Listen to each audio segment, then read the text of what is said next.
is an Unspoiled Network podcast. This is Spoil Me, covering Deadwood, Season 1, Episode 7. I forgot the episode name for a second. Bullock returns to camp. In this episode, like they said, Bullock returns to camp. They have found Jack McCall, but they handed him over to authorities, which shocks me. And Trixie and Alma have a falling out. Welcome to Spoil Me.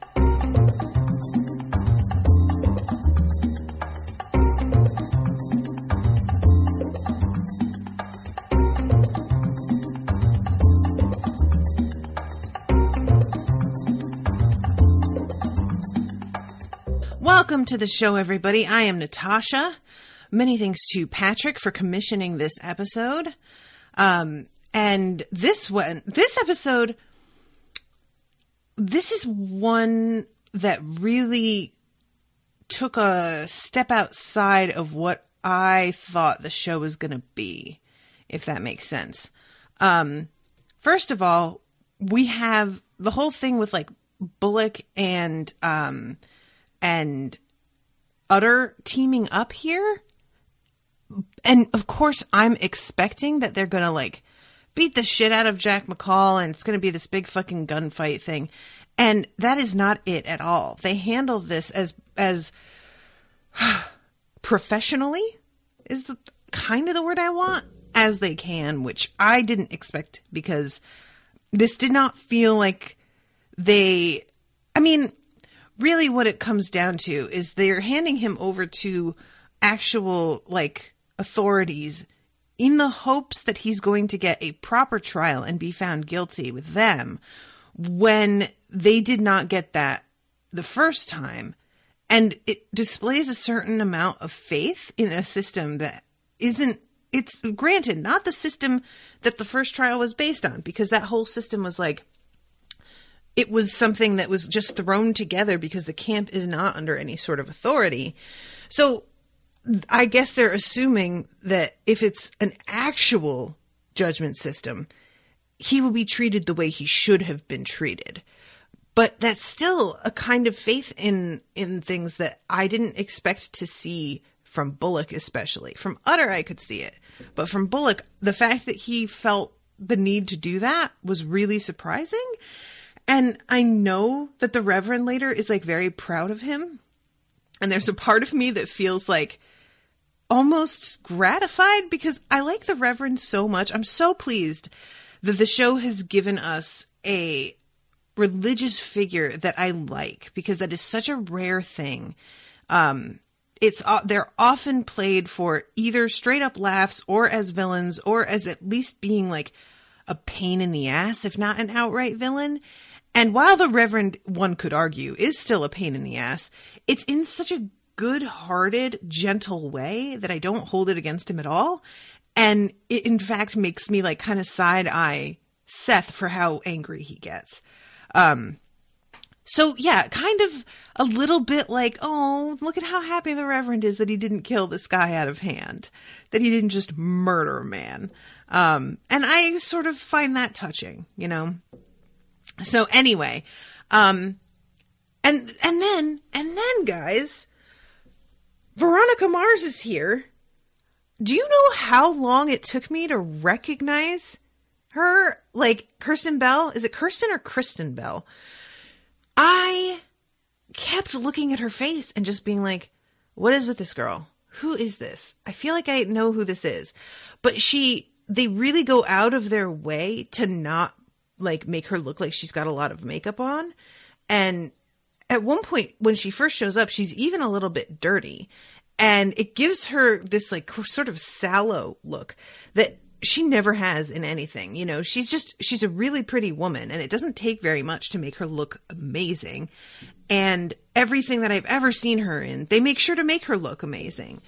And this is the first time I think I've ever seen her in anything where they just didn't really bother, you know? Like, she of course is wearing makeup. Nobody goes on camera without it, but they don't glam her up at all. And don't even like have blush on her initially. And so it was like, she just looked so plain and ordinary. And I was like, why is everybody like falling all over? This girl is not. And then once I realized like who she was and I got a closer look at her, I was like, oh, okay. So she is pretty. It's just like the way that they showed her at first did not do her any favors. And I was kind of like confused by the whole way that Dorothy, for example, is reacting to her.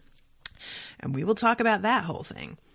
But yeah, so Seth and Utter, they get this dude and they load him up. And the next time that we see them coming back into camp, they don't have him anymore because they've already handed him over.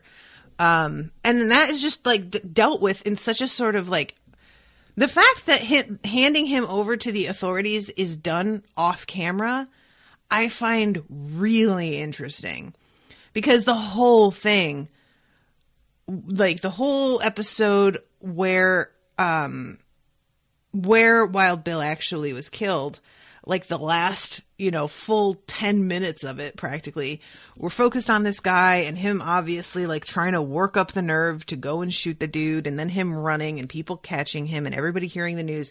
Very focused. Then the next one is it's literally called The Trial of Jack McCall, and the whole episode is about that. And then we have Seth riding out at the very end of it to catch him. And then the next episode is like, Seth on his way trying to track this guy down. So he is such a focal point that even if they did hand him over, which, like I said, I never expected, but if you had told me that's what happened, I would never, ever have thought that they'd hand him over off camera. The fact that they did it that way feels like what they're saying is Seth is moving on. Like, that's really what I got out of it, was Seth has a little bit of trouble. Like, obviously Seth has a bad temper, and that can go a couple different ways. If you've got a bad temper, or if you know someone who really does, I'm sure you've seen the different manifestations of that, where there's either the person who has a terrible temper and it flares up and they get really mad and then it's over. And it's kind of like a match being lit. And once the match is out, that's all there is to it and they're done. And then there are people who hold a grudge and like don't let things go ever. And I think Seth is that kind of person trying to be the first kind of person. I think he wants to be able to let things go and wants to not take affairs into his own hands, because there's a certain arrogance to that the Reverend was really trying to point out to him. And I like that he seems to be really making an effort. I mean, killing Jack would have been deeply satisfying to him, obviously. It's all over his face how much he wants to kill this guy. Like, it's just a given. And the fact that he restrains himself is really fucking impressive. Like, it's just, that's a big moment, I feel like, for him. And I like that Charlie Utter does not offer any sort of, not even the littlest bit of protest. He's what is it that I think that Seth words it like, I plan on taking him to the authorities, but if you have other ideas, I can just ride on ahead. Basically, like, if you want to kill him yourself, I'm really not going to hold that against you. I'll just get out of the way. And I really wasn't sure how Charlie would react. And when he says, no, it's fine, let's bring him to the authorities, let's do what you said, I was gratified, because I don't know enough about how Charlie deals with these kinds of conflicts. He's always been with Wild Bill, who obviously falls in the same camp as Seth. And I wasn't like sure, would he have adopted that same sort of mentality about things? Does he deal with it violently? He seems to be somebody who tries to function within the law and society as much as possible. And, we saw him like trying to find legitimate ways for Wild Bill to make money and not have to be gambling all the time and whatever. And yet, as much as somebody can try and function within society, when it comes to a person who murdered your best friend, that can very easily fall by the wayside, and I would understand it. Not necessarily approve, but really understand it. So the fact that Charlie doesn't let that fall by the wayside feels like, I'm not sure how much self-control that took on his part. I don't know if that was really difficult for him or if that's what he would have done if he were alone or what. But I like the fact that he and Seth are on the same page here. It's almost like Seth was a lot more like Wild Bill, and he's realizing like, oh yeah, Wild Bill got snuck up on and shot in the back of the head, and maybe that's not a way to live.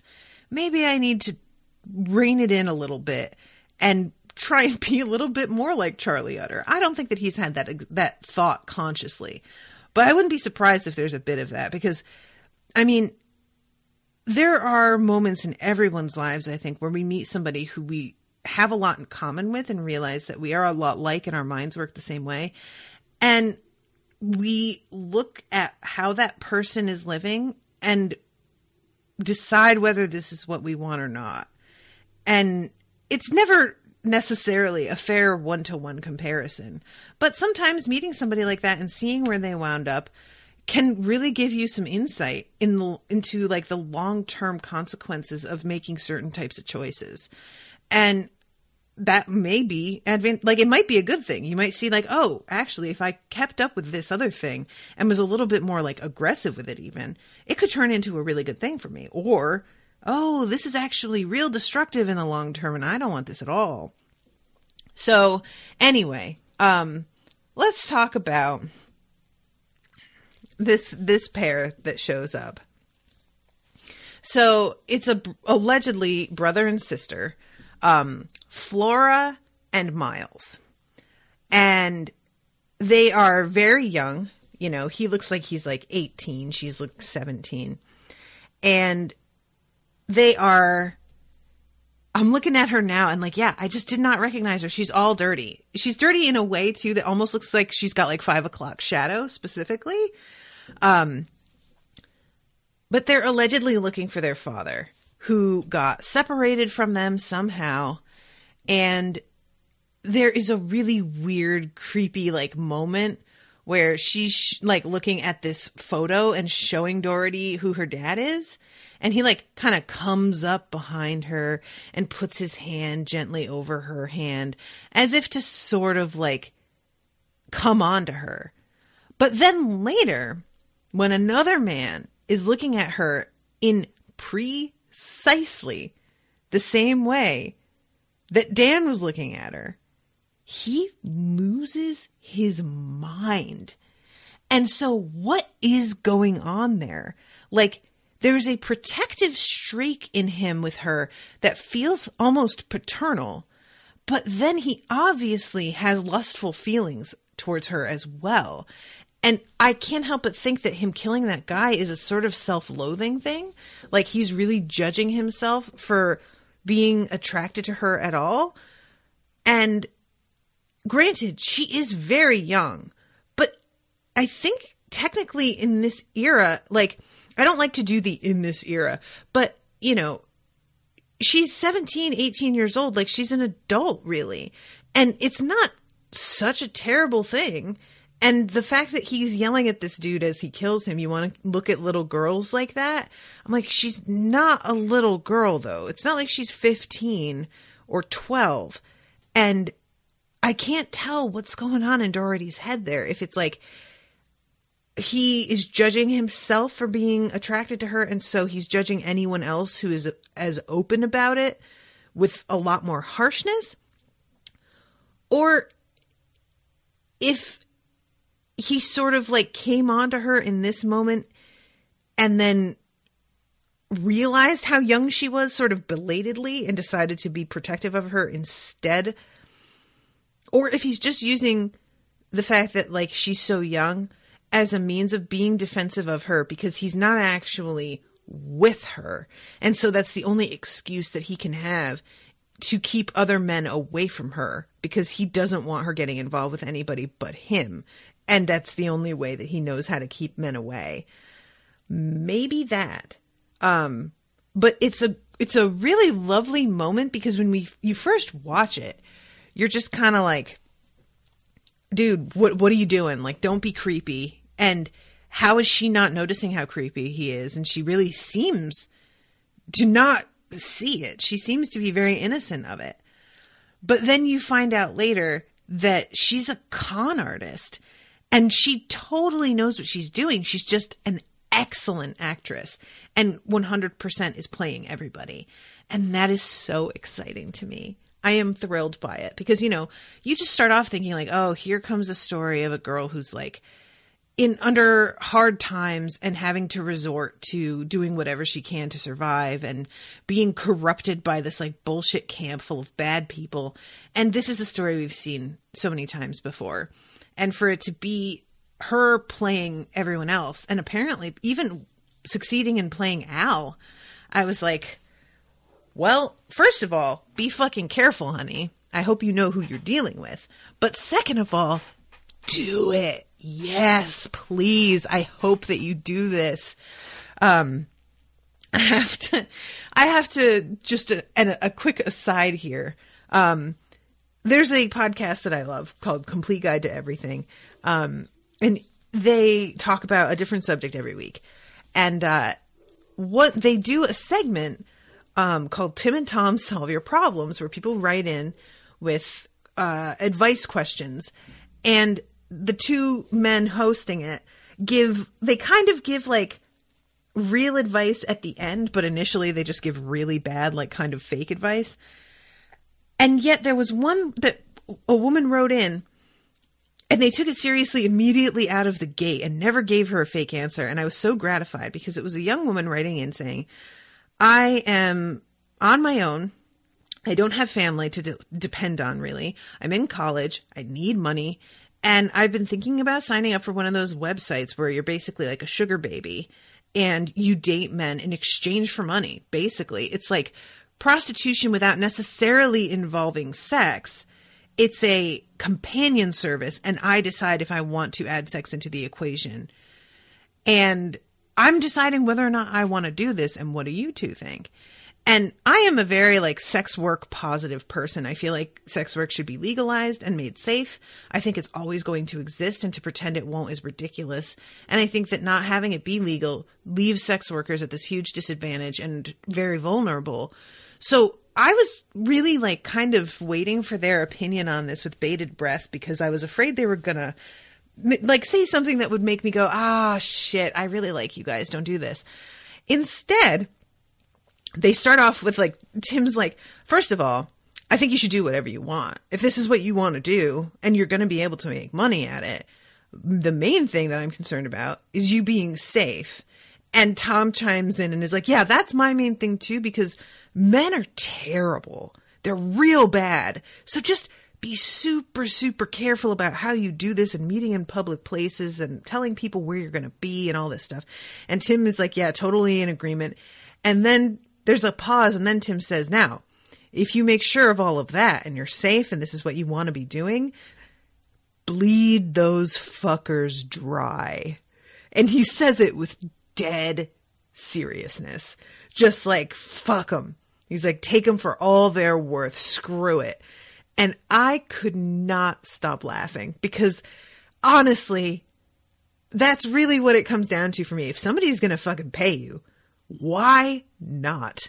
Go ahead, girl. Yes, do it, get it. And I'm just really excited that this woman, like, it could have been, I'm going to try and bleed these fuckers dry as long as I can in terms of just being a sex worker, but I will be under this other guy's thumb, the other guy being Cy, who she winds up working for. And so that takes a little of her agency out of it. But the fact that she is doing this as part of an overall con involving Miles, her brother, who I think might be actually her lover, but I'm not positive on how this works. I'm not sure if they're really related or not. If this is the way it's going to go down, it makes her so much, gives her so much more agency. It makes the story, like the potential for it to go in so many different directions, makes her such a more interesting, calculating character. And it adds a layer of danger to everything that's much more entertaining instead of just kind of like viscerally upsetting. Because there's an inherent danger in being a sex worker. Even if it were legalized, it would of course still be dangerous work. And that's not anything against it, because plenty of jobs are very dangerous. But there's that kind of danger to it that as a woman, you feel in this particular gut-wrenching way that is not fun to watch when you're concerned. And instead turning it around and making it, you're worried that her con's going to get like found out by Cy and Al. That's much more fun to be worried about. Does that make sense? I'm much more excited about like watching her try to play them and the close calls around that than I am about watching whether she's able to fucking live through this. That's way more interesting. So anyway, so yeah, they, then we have the conversation between EB and Al. And I was kind of like blown away, honestly, by the guts that EB displays here. He's such a fucking like mincing little pain in the ass so much of the time. Whenever he displays any sort of presence of mind, I'm always just like, oh shit. I don't give him enough credit, and I don't think Al does either, obviously, because EB figured this out. But yeah, EB just goes straight and says like, listen, I know that you're not fucking worried about the Pinkertons, even though that's what you told me. I know that's not what it is. Can you stop saying that and lying to me and trying to like treat me like an idiot? I think that you found gold, that you know her claim is worth something, and that's why you're so desperate to get it back. And if that's the case, then I want more than just like, whatever is left over from me underbidding. I want you to give me a percentage of whatever the claim winds up taking. And it turns out to be 2% of 2 million, which is, obviously a significant amount. I think that's what he says. Let me see. Is that such an inconceivable proposition? Yeah, you got a percentage, EB. There it is. How big? 2% of the first million, 0.5% after. That's like really low in terms of percentages, but like when you're talking about millions of dollars, it's not shabby. And EB seems pretty happy with that. So, but yeah, I have to say that I'm impressed with the two of them. And this leads to like EB deciding that he's going to like go hard at the widow. All right, let's talk about the widow. Alma, girl. This is one of those things where I was just so like bummed out because I loved her and Trixie being like teamed up together. And I like that they're both very intelligent women, but they clearly come from such completely different backgrounds that it is sort of inevitable that they're going to come up against this kind of disagreement. Isn't even the word, because it implies that there wasn't even quite a disagreement. It was simply a lack of respect on Alma's part. And as polite and mannerly as Alma has been with Trixie, and as appreciative as she is of how Trixie has taken care of this little girl, it really, when you are raised a certain way, you're not going to be able to like shed those preconceptions and judgments and assessments of like worth as a human being just because of one person. So whether or not Alma personally likes Trixie, personally recognizes Trixie as capable and intelligent, Trixie in her eyes is still a whore. And that is bottom of the barrel in terms of like what a human being is. And Alma can treat her as nicely as she wants to, but that's obviously what she thinks of her. And those kinds of like perceptions are incredibly difficult to move past from. And I'm not trying to make excuses for Alma. I'm just trying to like see things from her perspective, because I want her to be better than this. And I know that she has it in her to be better than this, but it's very upsetting. The moment that things really sort of start to hit the excuse me, the moment that things sort of start to get rocky for the two of them is right before the funeral. Al is having his coffee and staring across the street at Trixie through this window. And Trixie says something about how Al is going to be watching you when you leave the hotel. And you're going to be under surveillance. And instead of being like, okay, I understand, I'll do what I can, Alma makes a joke and says, shall I reel and stagger, in this like really sarcastic way, which is baffling to me, frankly, because I thought she knew what was at stake for her here. And almost immediately after she says that, she says, I know the risk. She like looks apologetic and says, I know the risk that lying to him has put you to, and I can't imagine why I'd make it the subject of humor. And Trixie tries to let it go and says, it's because you're feeling better. And, appreciates, obviously, this apology. And it felt genuine coming from Alma in that moment. I felt like she meant it. Like, God, I'm sorry. I'm being kind of a dick here, like in short. But then she goes to the funeral and makes no attempt to seem high at all. I guess that is because she doesn't want the whole town thinking that she's an addict. It's one thing to be fooling EB and just Al if he were like in her room. It's another thing to go out on the street to your husband's funeral looking like you're fucking fucked up.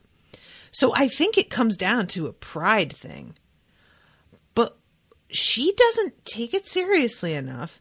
And later on, when Trixie's like, he knows that we've been like colluding against him, she's genuinely shocked and is like, how? How could he know? Like, she's so underestimating him. And says something like, I made sure that he was nowhere about when I left the... Do you think that Al himself needs to be the one watching you, lady? Like, he's got all kinds of people working with him. And you knew this. And she just...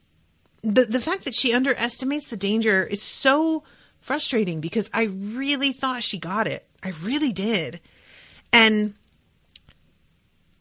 the fight that she and Trixie has, and I'm going to fast forward this because I want to make sure that I get that dialogue right between the two of them.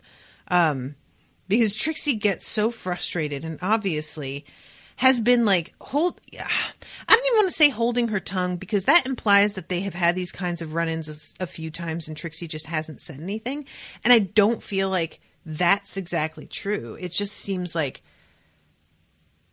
Trixie has been like, there's like a simmering resentment there that she hasn't been facing. And that there is a certain amount of self-control in terms of how she's treating Trixie that Alma might be patting herself on the back for a little bit too much. Like, look at how good I'm being to the whore kind of thing. This real patronizing condescension. So I'm going to read this. What must Mr. Bullock have been thinking as I inflicted my personal confidences upon him? And she's like talking about this conversation. I'll get to that later.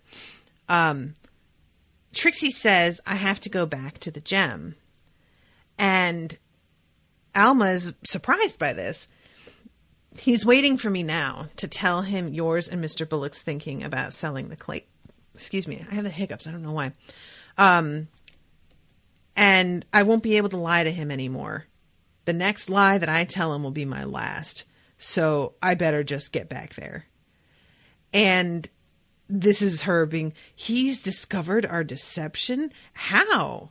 Looking at you walk out the fucking hotel? He did not. I was careful to see he wasn't watching in the window. It don't matter, Mrs. Garrett. Point is, I gotta go back. Which I have to say, first thing to point out in this scene is the way that Trixie is speaking. Because you get the impression Trixie could speak like Alma if she put the effort forth. And I think has been putting the effort forth. and has dropped the charade here and is starting to speak the way she normally does in order to emphasize the fact that, like, you know what? I am what I am, and I'm not going to fucking, like, you know, hide that to make you feel better. And says, you need someone to look to this child. And with choices bigger elsewhere and nothing I can tell to hold you here, maybe you better think about selling and getting out. And Alma says to her, would you want to take the girl and go? And she says, where? I have no people anywhere. And Alma says, you could go to New York. I could have my relatives there, see you established. And Trixie says, what the fuck? What would keep you here? You want to fuck this man? From fuck him, then think about the child. And I was like, oh shit, Trixie. And Alma says, don't use that language with me, Trixie, or that tone. Trixie says, don't you want to say to remember my place? I do, you rich cunt, and I'm going back to it. And she just leaves. And I was, this is one of those moments where I'm a tiny bit astonished at how angry Trixie got here. And I'm not saying that I'm not trying to say like it seems out of proportion. It's that I don't think I gave it enough thought what this is like for her and the way that Alma is behaving. But really, I think when she says, what the fuck? Because initially I was like, oh, she's offering to like have her family help you so that you can get out of working for Al and being constantly, literally under like threat of death and be with this little girl that you seem to really like care about. But what I think Trixie is hearing, and I'm not thinking that she's even wrong, is I don't want to deal with this little girl, even though I have every resource available at my disposal. And I would very much like to shift her off onto you and not have to take responsibility so that I can move on with my life as if none of this happened. I don't want my life to change. Won't you change your entire life instead so that I don't have to do anything? Because your life is nothing and therefore you must want to change it. It's this sort of assumption that Trixie is in such a terrible position that she would do anything to get out of it, of course. And honestly, in my heart, that's where I'm coming from with it. Like, Trixie, I think, doesn't like the assumptions that Alma's making, because I am, I think, allowed to have this feeling about Trixie's situation because of the fact that this is a show that shows me Trixie's position. We saw her like getting beat up and having to kill a man to keep him from killing her in the very first like episode. We saw Al throwing her against a wall in response to this. We saw him like, you know, treating her like garbage a bunch of times, and the way that she just has to put up with all of this shit and how willing he would be to kill her if she disobeyed him again. I see all of that. Alma doesn't see that. She hasn't been privy to any of that.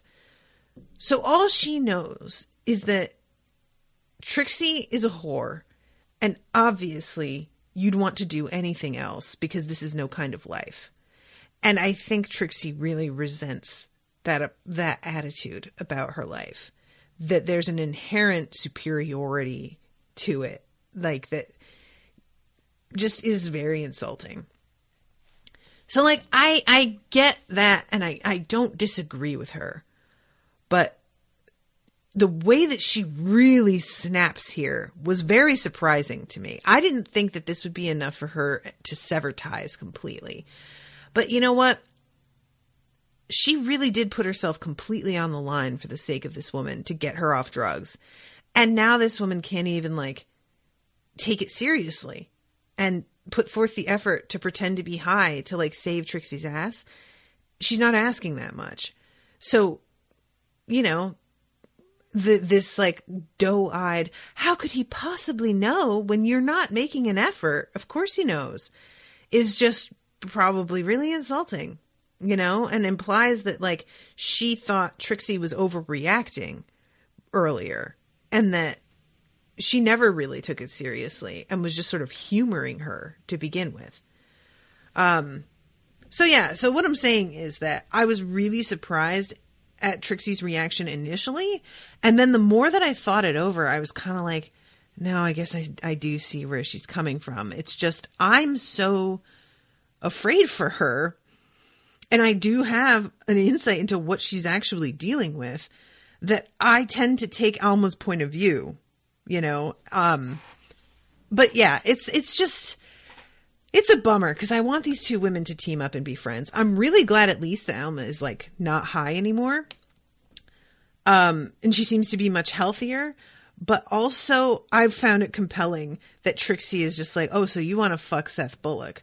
Because I kind of wondered if there wasn't some of that between the two of them, but I didn't think that it was going to be so baldly stated. And the fact that it's being said this way so quickly means to me that the show is acknowledging it in a way that I didn't expect either. And we know that Seth is married. He hasn't been visiting the gem. You know, it doesn't seem like he's partaking of sex workers. And so that implies a certain level of fidelity. But I'm not sure how much that is just him being prudent because, you know, there's still disease during this era and it does still cost money. And it also would leave you sort of vulnerable to fucking Al, which I'm sure he's aware of. But would he be interested in Alma? You know, is Alma like, you get the sense that Seth is like a middle class. Alma's probably like a few social tiers above him, I think. And if he's already married, I mean, does she know that he is? Is she just looking for a tryst? Is it just because of grief and missing her husband and needing somebody? I could see that, you know? But the way that she reacts when Trixie says it to her makes me feel like that's like exactly what it is. Now she doesn't want to leave camp because she's kind of into Seth. And girl, you need to fucking go. You need to not do this right now. It is not the time or place to be feeling attached to somebody when your life is endangered to a point. I mean, honestly, I don't know how, like, I feel that way because I don't really know how legally things would work. If she died, who does the claim go to? She doesn't have any children. There's no family of theirs in the camp. I imagine Al would just take it back, right? I feel like. So it would be easier for him to kill her. The only reason he doesn't is because both her and Brom dying, and then that gold claim suddenly appearing to have all of this gold on it, would not go unnoticed by people. They would put two and two together, and these are two upper class people, and it would be a problem for him. Like, this would definitely draw unwanted attention. Having killed Brom, now he has to go into actual legitimate negotiations with Alma. So maybe she's not like in as much danger as I think. But the fact that he was willing to like get her addicted to drugs to like mess her judgment up, what else is he willing to do to basically blackmail her into this, you know? I don't know. I feel like she just needs to get out. But like when I stop and think about what the consequences would be for not getting out right away, I can't really even like imagine yet what those consequences look like. So yeah, I guess we'll see. All right. So we go to, the sick tent, the pest tent, as they call it. I said last episode that I kind of thought Andy had died because we didn't hear from him again. But apparently Andy gets brought to this pest tent, and I guess I just missed that when he gets brought there because I watched the last episode twice, and I just somehow missed it both times. Maybe he was just unrecognizable. But yeah, he is like, he has gotten through to the other side of this disease, and I am blown away. I never thought that he was going to survive this. That's amazing. And because he has survived it, he's not like contagious anymore. So he can still like walk around town, even though he's covered in fucking like healing blisters, basically. And where does he go first? Where do you think? He goes to Bella Union, the location of the friend, in quotes, that tossed him out into the woods to die. And not only did they do that, but they burned all of his possessions because he, you know, everything could potentially be infected. And Sai was not about to take any chances. And of course, Sai didn't expect him to survive either. And you can see that Sai is like sheepish about it, but he's not exactly apologetic. Apologetic implies that he regrets what he did, and he clearly doesn't. He feels like he did what he needed to do. He even sort of says that he thinks Andy would have done the same thing had he been in Sai's position, which I think is not true. And I think the fact that he says that to Andy takes as like a further insult, that you would think that I would do this or that I would support this. But he gives Andy money, like he forces him to take it, shoves it down his shirt, because he's just like trying to save face, and make a little bit of reparation to his friend for like getting rid of all of his stuff. And it is just a really like, Sai has made a fucking enemy here. And Andy is obviously an intelligent dude. And I can't help but wonder if Andy isn't like going to go over to Al and be like, how can I help you take this motherfucker down? Because I hate him now. And obviously, like, he still kind of, like, has some affection for Joni as well. I'm not really sure. I feel like they're just friends. But I'm wondering about this now. The way that Sai reacts to seeing that Andy is still alive, I feel like also kind of pushes a wedge between him and Joni even further. Like, the last episode, she has that conversation with him where he's basically like, you need to get your shit together because we're running a business here and I need to be able to depend on you. And you're not holding up your end of things. And I was hoping that like she would be able to pull it together because I don't want her getting hurt. But now after this, I feel like this has done some more damage and she's going to be even more distant. I don't know. I'm just wondering what she has seen of Sai before, that this stuff is coming as a shock to her. It feels like maybe she hasn't been directly involved with some of the dealings that he's made in the past. I don't know. But regardless, so the pest tent, we have the Reverend who leaves to go and officiate the funeral, because they're actually finally going to bury Brahm, and everybody sort of expected the widow to take Brahm back to New York and bury him there, but she does it here because she doesn't really know when she's going to be leaving. And they said something at one point about like him being in the river, and I guess what they mean is that they're storing his body in a box that's like in the river, the way that they used to do for that's something that was used to, like, in place of a refrigerator, was building storehouses above rivers because the cool water acted as a sort of like, you know, low-tech refrigerator. So I think that's what they mean, is that like probably his body was put into a box and like floated attached to something in the river to keep him from rotting. And I'm sure it didn't completely work. I mean, but it just keeps him enough that she'd be able to take him home and bury him there. But yeah, she decides that she's going to do it here. And so the Reverend goes and officiates that. And I'm going to jump ahead here a little bit because we have the actual funeral. But I feel like that's pretty much uneventful, except for the fact that Seth arrives back in town in the middle of it.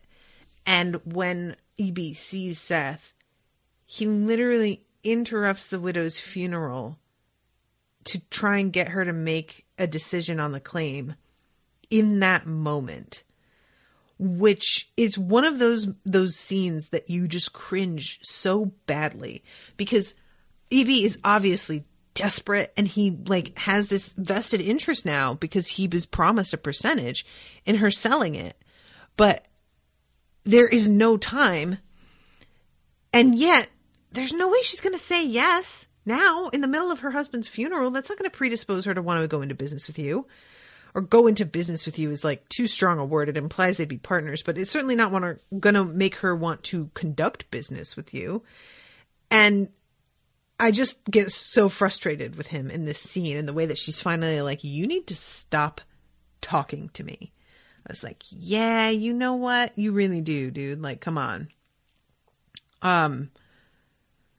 So the fact that Seth is back and is going to take her proxy again, he like winds up going and talking to Al himself. And I'm going to talk about that scene a little later, because first I just want to deal with what's going on with Flora and Cy, because she says something about like, he asks her, what is it that you can do? And she says, I can sweep, I can sew, I can cook. And Cy is smiling at her like a fucking shark. And hands her over to Joni, and is just like, he calls Joni Maestro, I think. Basically like, get her to agree to hook. Come on, go ahead and do this for me, because obviously she'd be like prime here. What are you going to do while your brother works? And this is where she explains, and Joni's sort of looking at her in a pitying way. You know, I feel like Joni sees this girl who's younger than her by at least like 6 or 7 years, and just is like, oh, sweetie, this is the beginning of it for you, isn't it? And she just knows. And it's such a it's such an amazing moment, because when she's looking at Flora this way, you feel, of course, the same way. And then you find out that, like, that's not what was going on at all. And it's just so wonderful to me. I love it so much. Man, I'm just, like, fast forwarding here. And it got to the part where Seth joins the funeral, and he walks up, and he's got his, like, bashed face with the bruise there, and his hair is all messed up. But honestly, he looks hot as fuck in this moment when he like gives her this little crooked smile. And I was just like, you know what, Alma, I don't blame you for wanting to stick around and fuck Seth, actually. You know what? Go for it, girl, because damn. All right, so let's talk about this weird scene with with Al and Miles. Because he's talking about how there's these this dude that's going to come out of this room, and he puts his hat on and wipes his mouth and heads right out the door. And then Al says 3 big titty whores are going to emerge from right behind that screen. And sure enough, 3 big titty whores definitely do. And he says that this dude just wants to run past them. They open their tops. He runs past them, gives each of their titties a lick as he runs past, and if he misses one, he does not allow himself to turn around and retrace his steps. He just missed one, and that's his fault. And then he just goes home. And Al is like, and you know, it's a weird thing, and it's a weird fetish, but like, those kinds of people pay a premium for the weirdness, and they never make any trouble. And if I had been going to create a better, higher class business, I might do something where I catered exclusively to what he calls specialists, so that I could deal with only people who didn't make any trouble. And it would be so much easier for me. And he's doing this to sort of like get Miles's confidence, to sort of get him to admit, like, you know, we're all on the same side, right? Like, we're all friends here. And then low-key tries to be like, so you think you could get your sister to work here, though? And Miles says something like, because he says, so do you want to ask your sister if she'd like to be an insider? You don't really mean that, Mr. Swearingen. Of course I don't mean it. How dare you suggest I'd mean a thing like that, huh? And Miles, like, just kind of gulps and smiles and holds his broom, playing this part perfectly. I had no idea. He just seems like such an unassuming, like, oh, gee whiz kind of type. This kid is good, you know? Okay, so then we have the scene between Seth and Alma. And again, good Lord, this man. With his beat up face, he just looks so damn good. And he's talking to her, and she says something about how, like, this isn't really what you signed on for. And if you want to move on and not take any more responsibility for this, I was like feeling like I needed a proxy because I was in a bad place, but I'm not anymore. And he says basically, are you firing me? And she says, no. He says, well, then I'm staying on.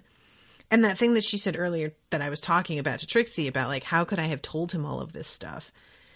She tells him the truth about, like, her addiction and it weighing her down and her suspicions about her husband and the way that Swearingen is coming at her and that it's obviously, like, he's involved with EB.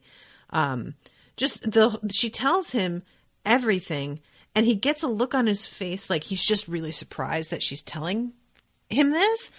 And she looks sort of mortified that she confessed this to him and kind of, I wouldn't say tries to take it back, but sort of tries to change the direction of the conversation.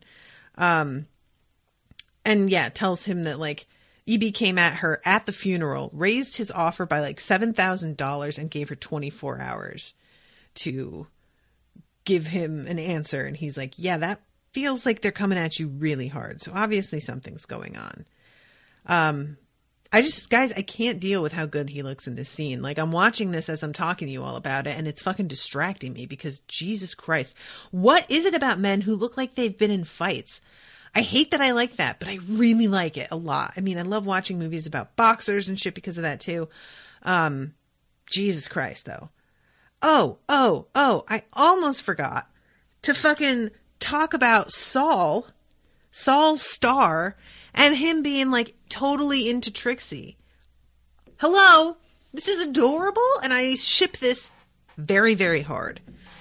Trixie comes by and is hanging out with him, and Utter comes in and is like, that little girl looks like she could be yours. She looks just like you. And she obviously is, like, very pleased by that in a way. And then Saul is trying to talk to Charlie about, like, being sorry that he lost his friend, and Charlie just doesn't really know how to react to it. He's not good at talking about this stuff. But Saul says something to Trixie about, like, can you see if those numbers add up, as he leaves her with, like, a book of accounts. And I can't tell how serious he was about this because she doesn't move to look at it. Like, I don't know if he's joking with her or if he's really trying to be like, maybe I could get you to get some work here and then you wouldn't have to do what you do anymore. But yeah, I just really like the whole, the scene is so sort of endearing. And Saul in his, like, he's got a striped vest and then, like, a plaid coat over it with a different kind of plaid pants. He's got a lot of patterns happening here. And EB comes up and is like, yeah, Al wants to talk to her. And tries to, like, get past Saul. And Saul is not about to let him onto his property. It's a pretty tense scene where EB says something about how, like, do you know who that is? And Saul says, I know she works at the gem. And he says, and even so, admit her to your business during public hours. Congratulations, sir, on your advanced thinking. And he says it in such a shit way. Oh, EB, I hate you. Like, I low-key admire him in some ways for being the survivor that he is. But I also just, like, oh, he's so gross. I hate him. And he, like, yells at Utter about how, like, rates have gone up a little bit, but I still have a room for you. And then, of course, like, as soon as he sees Jane at another point, is like, don't have room for you. Sorry about that. So I only have about 5 minutes left. I feel like I've talked through about everything. We have the Reverend having one more fit. I really have to say how much I loved this scene, because the doctor tells him that, the Reverend's trying to say, like, how he hears God speaking to him. And the doctor is like, dude, listen, you're having seizures. I think it's pretty clear that you have some kind of tumor, and that's what's making you think you're talking to God. And the Reverend's like, well, couldn't the tumor be allowing me to talk to God? And the doctor doesn't blink an eye and is like, sure, that could be true. But also, you need some fucking rest. And I think God wants you to rest as well. And I really like the fact that the Reverend is arguing that he's talking to God because of his tumor. And the doctor is arguing that you think you're talking to God because of your tumor. But they are both allowing the other to, like, have whatever belief they want about the whole thing. And they're not being shitty to each other about it. And the doctor isn't taking the time to argue with him about anything other than that he needs to lay down. And the Reverend is not trying to argue theology with the doctor. Like, this is just a really nice moment of two people who are trying to have, like, to make sense of this. And the Reverend just doing the best he can. And the doctor wanting what's best for him health-wise, genuinely wanting that. I just really liked this scene. And I'm just kind of, not looking forward to watching the Reverend deteriorate, because I feel like that's what's going to happen, and I don't want to see that. So let's talk about the scene between Al and Seth. Seth comes in, and this is right after the scene where it's revealed that Mary, why am I calling her that? That Flora is actually conning everybody. So what place would make a better score? He's asking Flora. And she says, where I'm working, but why not take them both? And I'm just like, how does that work? I can't wait to find out. But then we have Seth come in and he says to Al that he wants to talk to him. And they go up into the office and he's basically like, listen, I know that you're behind this offer. To which, of course, Al's like, what are you talking about? I don't know what you mean. And Seth is like, don't be a fucking... we know. And he says she needs to, get a fair price on this, or I'm going to come after you. To which Al says, and what if I come after you first? Are you going to be ready for that? And Seth says, I guess I better be.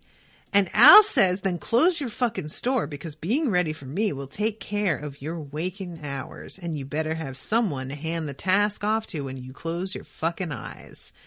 And Seth just says, we understand each other. And then they get interrupted because Doherty stabbed a man. And it's the look on Al's face. I can't. The look, like, he's so irritated. He's so annoyed. They were having a pretty intense conversation, and then for it to get cut short over this, just like, I can't. The way, like, just how exasperated he is. And Doherty is holding this man like 2 feet off the ground against this pillar. And Al yells at him, let him fucking down. And Doherty lets go, and you think that he's just got this guy up by the neck, but when he lets go, he also pulls out a knife, and the guy just goes down. And Doherty has this look on his face like he literally has been possessed by somebody else. Like, this actor is quite good. It is like I could tell that he was like serious about hurting the guy that kept leering at this girl. But the way that he goes about it lacks any of that detachment that he has had about murdering people in the past. This is really emotional for him. And I just can't quite figure out if it's just that he's so taken with her, or if there's somebody else in his life that meant something to him that he's like doing this quote for. I feel like there's more to it than what we know. And I don't know. It's just really, and like, I don't think the guy deserved to die for the way that he was leering at her, but I'm also not sorry he's dead. I'm kind of like, you know what, good. I have a hunch the world's a better place without him in it. And Doherty just says to Al, I warned him about looking at her. I warned him. And he doesn't like apologize to Al, like, I'm sorry I killed him he doesn't say, he's just basically like, I did what I had to do. So there it is. And the last scene that I'm going to talk about, and really briefly, is the beautiful moment at Wild Bill's grave with Jane and Bill, or Charlie Utter. I really liked this. Like, she just comes every day and tells him what's been going on in camp. Charlie shows up and, like, tries to do this and starts crying because he's obviously, like, really fucked up over this, but he just doesn't know how to deal with it, you know? And I love that she doesn't, like, get on his case about it, but she also doesn't get too affectionate with him. She just, like, puts her hand on his shoulder, like, yeah, buddy, I know, right? And then he says to her, can I come up here tomorrow again and tell him some more? And she goes, why are you fucking asking me? I don't make the rules. Come whenever you want. And I loved this, that there's like, she doesn't feel like she has ownership over Bill. That's not how it is for her. It's just her paying respect and talking to her friend in her mind. And she's not being territorial about it, you know, which I kind of thought she might be. And I just really want the two of them to, like, be friends, because she obviously hated him at the beginning of the season for whatever reason. And I hope that gets left by the wayside and that they, like, not that they can't bicker and shit, but I want them to be on the same team. So yeah, so that's that episode. And it was really good, just full of a lot of unexpected little twists and turns. So I'm going to wrap this up because I have another episode coming up right on the heels of this one. But thank you again to Patrick for commissioning this. And thank you all very much for listening. And I will see you soon with a new episode. Toodaloo, motherfuckers.